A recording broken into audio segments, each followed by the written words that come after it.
All right, first question up for this week, I think is a really good question, really interesting question. It's a bit longer, so hang in there.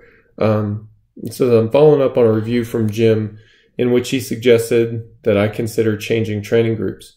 I think he may be right, and I've felt this way for a while, but there are many confounding factors that make it difficult to tell for sure.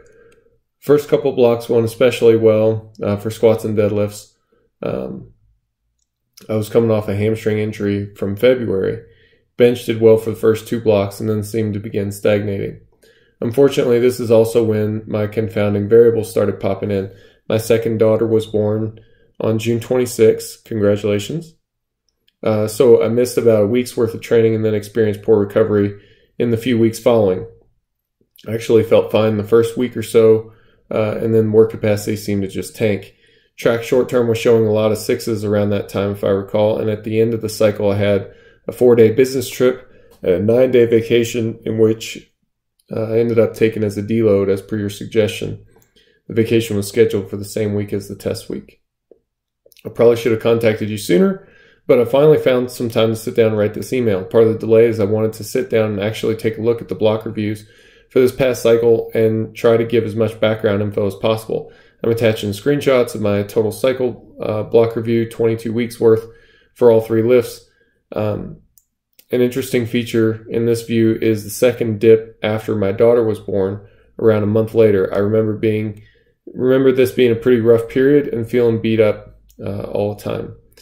Interested in your opinions, whether a different training strategy makes sense or if there's enough data to go off of since training is so affected by outside influences in the second half of the cycle.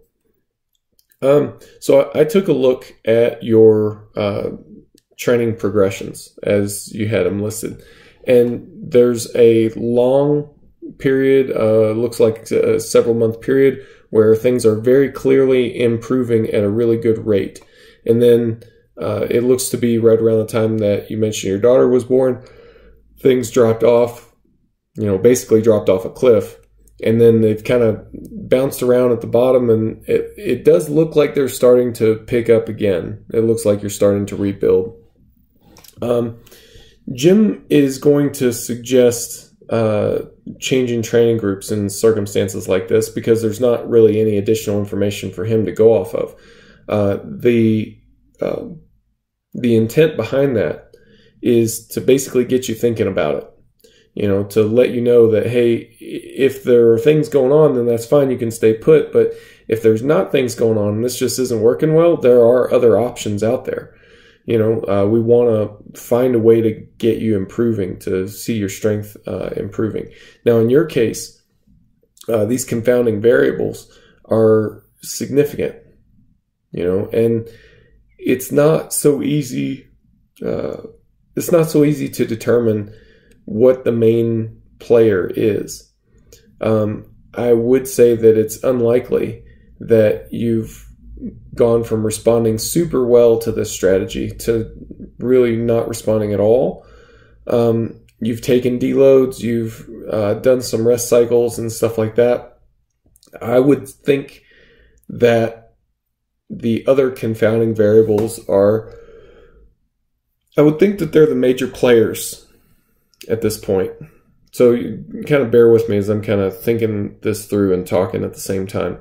I think the other stuff that you're dealing with at this point are probably what's holding you back. Now, if I'm wrong on that and your outside circumstances have settled down, then we should see a progression in your strength in fairly short order. Something to the tune of, a month, at the most. By 4 weeks, we should definitely see a trend that your lifts are improving. Maybe not every data point is improvement, but that things are moving in the right direction. So if things have been normal for a month and you're not seeing that, then yeah, we do need to change training groups. If things are really abnormal, then it's kind of a judgment call at that point. If it's going to be this way for a while and having a new little one in the house, it can be, for sure. It can be that way for a while.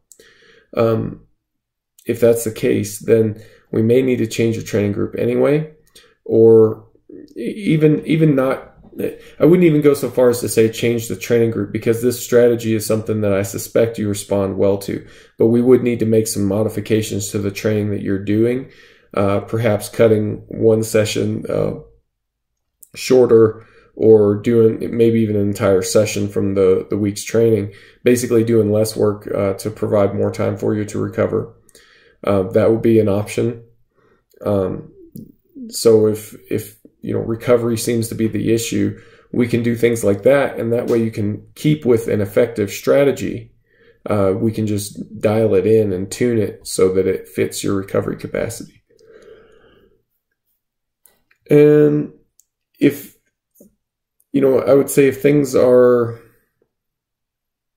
if your recovery is bad and the situation in your outside life is a bit chaotic, and that's going to change, hopefully in the next couple months, it would probably be worth it to sit tight, do what you can, build the momentum that you can, and let, life kind of sort itself out.